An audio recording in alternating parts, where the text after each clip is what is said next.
আপনার গুনাহ আমনে মাফ চাইবেন। আমনে মরছেন, এরপরে গরু জবাই করছেন, এরপরে ইমাম সাহেবরে আনছেন, ইমাম সাহেবে আমনের লাগা মাফ চাকা, আমনে কিটছেন, সিরানি খাইছেন আমনে বইয়া বইয়া। আমি আমনের গুনাহ মাফ করে দিতাম টাকা 300 দিয়া, কিতা এ হাদি দিছেন 200 টাকা দিয়া এই 60 বছরের গুনাহ কেমনে মাফ করে? কথা বলে না কেন? হ্যাঁ, 500 টাকা দিয়ে কি গুনাহ মাফ করেন? আমি জানি আপনি কি গুনাহ করছেন, কথা বলেন না কেন? তো আপনি আমারে দিয়ে লোক রাখছেন, বদিল্লা দিলেন, গুনাহ করছেন আপনি মাফ চাইবেন, এখন মাফ চাইবেন, বলেন ইনশাআল্লাহ, বলেন ইনশাআল্লাহ। এজন্য আমার ফুতে গরু জবাই করাইয়া আমার মরার পরে আমাগো এলাকার ইমাম সাবরি দিয়া আমার গুনাহ মাফ করাইয়া আমারে জান্নাত বুঝাই দিব। জান্নাত আপনার আব্বার সম্পত্তি না, জান্নাত ইমাম সাহেবেরও বাপের সম্পত্তি না। ইমাম সাহেব জান্নাত টেন্ডার নিছে না, ইমাম সাহেবও আখেরাতে হিসাব দিতে হবে, মুসল্লি সাহেবও হিসাব দিতে হবে। দিতে হবে কিনা বলেন, বলেন দিতে হবে কিনা?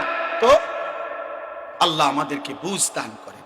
আল্লাহ বলেন ওয়াত্তাবিউ মা উনজিলা ইলাইকুম মির রাব্বিকুম, আমি আল্লাহ যে কোরআন সর্বশ্রেষ্ঠ কিতাব নাজিল করেছি তা তোমরা গ্রহণ করো, আনুগত্য করো, আমার বন্ধুর কথা মেনে নাও। মিন ক্বাবলি আন ইয়াতিয়াকুমুল আযাবু বাগতাতাও ওয়া আনতুম লা তাশউরুন।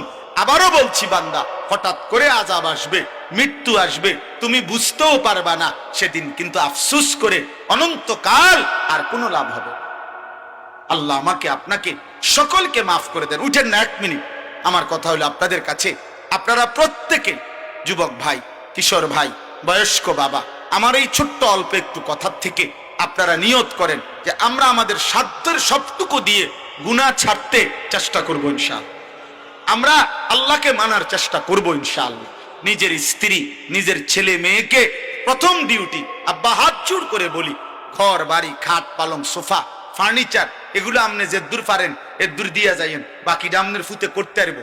আমার আব্বা মরার পরে আমি বিল্ডিং করছি, আমার আব্বা মরার পরে আমি সোফা বানাইছি, আমার আব্বার ইন্তেকালের পরে আমি 4টা খাট বানাইছি, আমার আব্বা মৃত্যুর পরে আমি 2টা ফ্রিজ কিনছি, আমার আব্বা মৃত্যুর পরে আমি আমার 4টা বাথরুমে 4টা বালতি কিনছি, 4টা বদনা কিনছি, 4টা গোসলের মগ কিনছি। এটি সব প্রতিদিন বাজার আমি করতে পারি। আমার আব্বা ছাড়াও আমি ফুলকপি, পাতাকপি এটি চিনি। কথা বুঝেন না? এটি গোমতি টাওয়ারের নিচে এটি পাওয়া যায়, এটা আমার আব্বা লাগে না। হ্যাঁ হ্যাঁ, এটি পাওয়া যায়, কিনতে পাওয়া যায়। এটি হইব, এটি পারবে আপনার ফুতে, এগুলো আপনার ছেলে পারবে। কিন্তু আপনি তারে আখিরাত ভুলাই গেলে ও আল্লাহ চিনবে কেন? আপনি তারে কোরআন না শিখাইলে, আপনি তারে নবীর সুন্নাত না শিখাইলে, ছোট্টবেলার বাচ্চাটা, অবুঝ বাচ্চাটাকে যদি আপনি ছেলে মেয়েকে আল্লাহর কোরআন না শিখান, আপনার বাচ্চা আখিরাত পাইবে করতে। এই জন্য আপনারা আপনাদের ছেলেদেরকে, আপনাদের মেয়েদেরকে দিন শিখান, নাতিদেরকে নাতনিদেরকে দিন শিখান, আখিরাতের ফিকির করান, আখিরাতের ফিকির করান। এই জন্যই চারিদিকে এই মাদ্রাসা। দেখেন আল্লাহর কুদরতে এই মাদ্রাসাগুলো।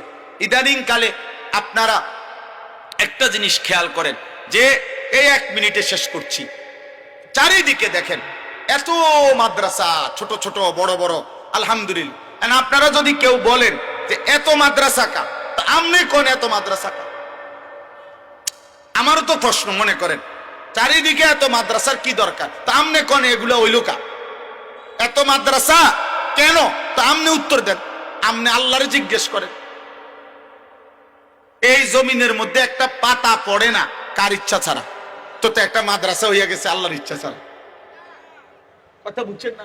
একটা পিঁপড়া নড়ে না কার ইচ্ছা ছাড়া, তো একটা মাদ্রাসা হইয়া গেছে আল্লাহর অজানা।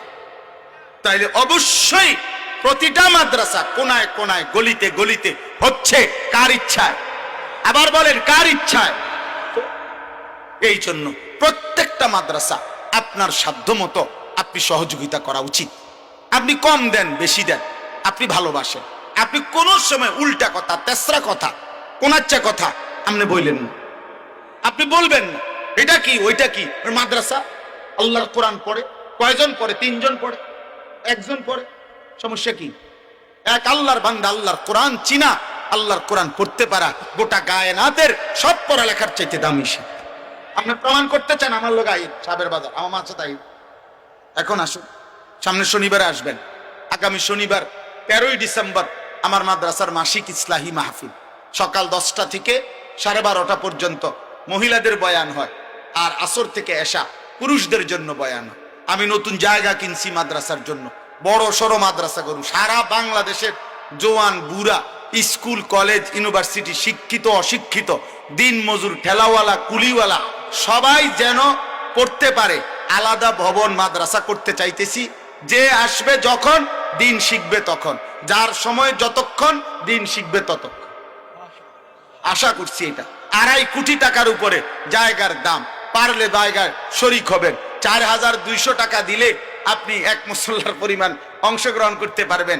1000 টাকা দিলে কিশোর যুবক উন্নয়ন সদস্য হইতে পারবেন। এগুলার কাগজ আছে।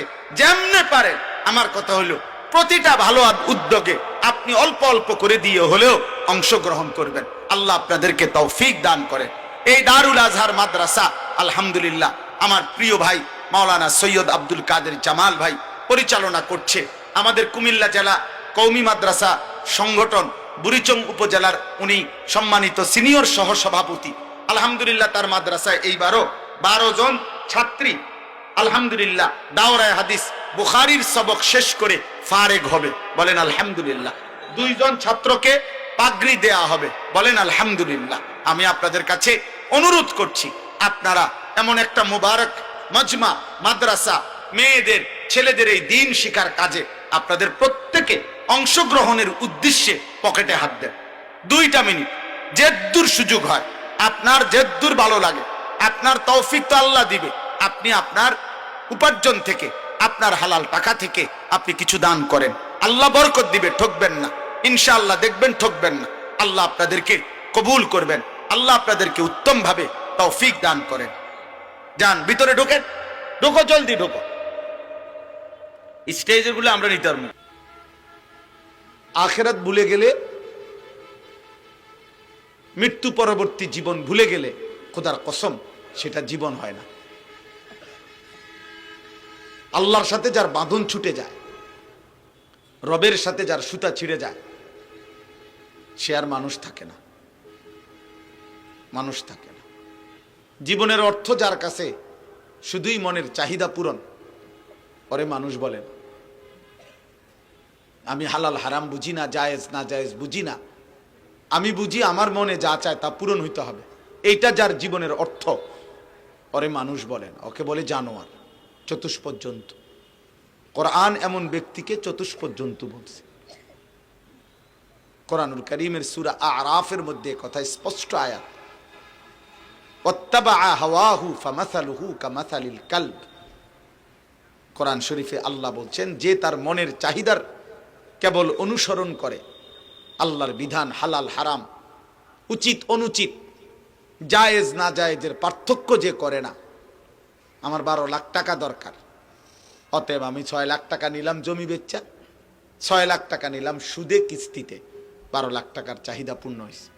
হালাল হারাম আমি বুঝি না, আমার টাকা দরকার, আমার নারী দেখা দরকার, আমার লজ্জাস্থানের চাহিদা, অতএব আমি মোবাইলে নর্তকী ছবি, উলঙ্গ দৃশ্য, জিনা, ব্যভিচার, নাটক, সিনেমার নায়িকা, রাস্তার বেহায়া নারী, যা পাই আমি সব দেখলাম, কারণ আমার কাছে কোনো হালাল হারাম পার্থক্য নাই। আমার চাহিদা পূরণ হওয়া, এটা হলো আমার মাকসাদ। আল্লাহর কসম এরে মানুষ বলে না, একে মানুষ বলে না। কোরআনুল কারীমে আল্লাহ বলছে, ওয়াত্তাবা হাওয়াহু ফামাসালুহু কামাসালিল কালব। জীবন যার কাছে শুধু চাহিদা পূরণ, তার উদাহরণ কুকুরের মতো। কামাসালিল কালব, ওই জীবন কুত্তার জীবন, ওই জিন্দিগি কুত্তার জিন্দিগি, কুকুরের জীবন। সরাসরি কোরআন শরীফের আয়াত। অতএব জীবন যার কাছে শুধু চাহিদা পূরণ, সে ইনসান না, সে মানুষ না। আল্লাহ তাআলা প্রয়োজন পরিমাণ আকল, বুদ্ধি, বিবেচনা, প্রয়োজন পরিমাণ প্রত্যেক জীব প্রাণীকে আল্লাহ দিয়েছে। আতা কুল্লা শাইইন খালকাহু সুম্মা হাদা, এটা কোরআনের আয়াত। প্রত্যেককেই দিয়েছেন। একটা কুকুর লাঠি আলগি